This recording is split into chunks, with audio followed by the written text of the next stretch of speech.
এই যে আজকে কোটা আন্দোলন যারা করছেন, কোটা বিরোধী আন্দোলন, তারা হাইকোর্টে তো একজন আইনজীবী দেন না।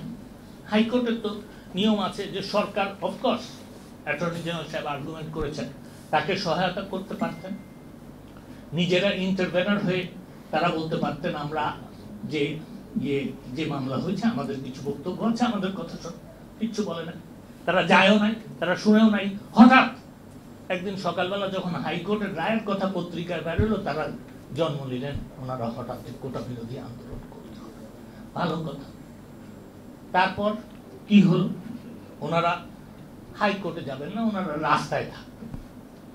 মাননীয় প্রধান বিচারপতির কাছে গেলেই কিন্তু তাদেরকে, এবং এটা প্রমাণিত হয়েছে, এমন না যে প্রমাণিত হয় নাই, মাননীয় আপিল বিভাগের কাছে গেলেই কিন্তু তাদেরকে পক্ষভুক্ত করা যেত, তারা যেত। আচ্ছা, আমি তাদেরকে সাধুবাদ জানাই যে তাদের একটা সুবুদ্ধি হয়েছিল, তারা আদালতে গেছেন, আপিল বিভাগে গেছেন। আপিল বিভাগ কি বলেছে?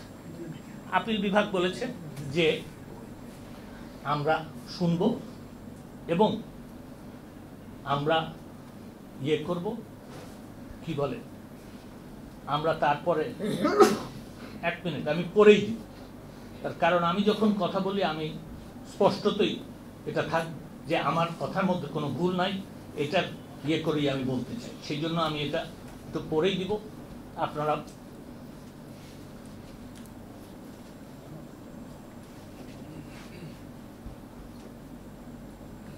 আপিল বিভাগের কি বলেছে? আপিল বিভাগ বলেছে যে দেখেন, যে ইংরেজিতে বলেছে, we have heard the learned counsel for both parties in both the cases and perused the civil miscellaneous petitions যেটা কোটা বিরোধী আন্দোলনের পক্ষে থেকে দেওয়া হয়েছে, as well as other materials on record.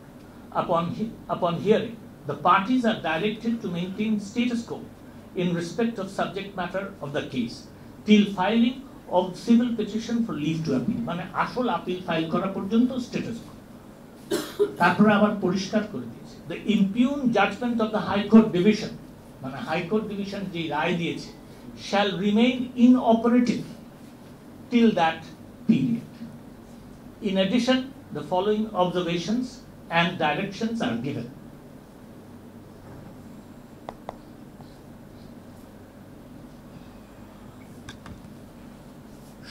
এক, সকল বাংলায় লেখা, সকল প্রতিবাদকারী কোমলমতি ছাত্র ছাত্রীদেরকে স্ব শিক্ষা প্রতিষ্ঠানে ফিরে গিয়ে নিজ নিজ কাজে অর্থাৎ পড়াশোনায় মনোনিবেশ করতে বলা হলো। সর্বোচ্চ আদালত যদি তার দায়িত্ব থেকে এবং তার অভিভাবকত্ব থেকে এই কথাটা বলেন, এটা কি খুব অন্যায় না? এটা তাদের বলার দায়িত্ব, আমি মনে করি এটা তাদের বলার দায়িত্ব। তারপরে বললেন, দেশের সকল বিশ্ববিদ্যালয়ের উপাচার্য, রেক্টর মহোদয়কে ও অন্যান্য শিক্ষা প্রতিষ্ঠানের প্রধানগণকে তাদের ছাত্রছাত্রীদেরকে স্ব শিক্ষা প্রতিষ্ঠানে ফিরিয়ে নিয়ে শিক্ষার উপযুক্ত পরিবেশ সৃষ্টি করবেন মর্মে এই আদালত আশা করেন। এটাও কি আদালতের এই অভিভাবকদের থেকে একটা দায়িত্ব নয়? শেষে স্বতঃস্ফূর্ত প্রতিবাদকারী ছাত্রছাত্রীরা চাইলে আইনজীবীর মাধ্যমে তাদের বক্তব্য অত্র আদালতের সামনে তুলে ধরতে পারেন। আদালত মূল দরখাস্তটি নিষ্পত্তিকালে তাদের বক্তব্য বিবেচনায় নেবে। সর্বোচ্চ আদালত তাদেরকে এই আশ্বাসও দিচ্ছে যে আমরা সব পক্ষ শুনব, তারপরে আন্দোলন করার কোনো প্রয়োজনীয়তা থাকে, তারপরে কি বলা, যে স্লোগান দেওয়া হয়েছে সেই স্লোগান দেওয়ার কোনো প্রয়োজনীয়তা থাকে। একটা প্রশ্ন উঠেছে যে এটা তো সরকারের ব্যাপার, এটা আদালতের হবে না। আদালতে যখন একটা জিনিস গেছে, সরকারও অপেক্ষা করে যে আদালত কি বলে, তারপরে সরকারের পদক্ষেপ নেওয়া উচিত, নেওয়া হবে, এবং তখনই পদক্ষেপ নেওয়ার সময় হবে। আমরা আদালতের রায় পর্যন্ত অপেক্ষা করব। আমরা বাংলাদেশের সর্বোচ্চ আদালতকে সম্মান করব। আমরা সর্বোচ্চ আদালতকে সম্মান করে সর্বোচ্চ আদালত যে রায় দেয় সেটা বিবেচনা করব, সেটা প্রতিপালন করার চেষ্টা করব। আমরা সর্বোচ্চ আদালতকে পাশ কাটাবো না। আর এটাও আমার মনে হয় আজকে পরিষ্কার করা উচিত যে দেখেন, যৌক্তিক কথায় জননেত্রী শেখ হাসিনার সরকার শুনবে, জনগণের যেটা ভালো হয় জননেত্রী শেখ হাসিনার সরকার সেটা করবে। কিন্তু জননেত্রী শেখ হাসিনার সরকার আদর্শ থেকে বিচ্যুত হবে না।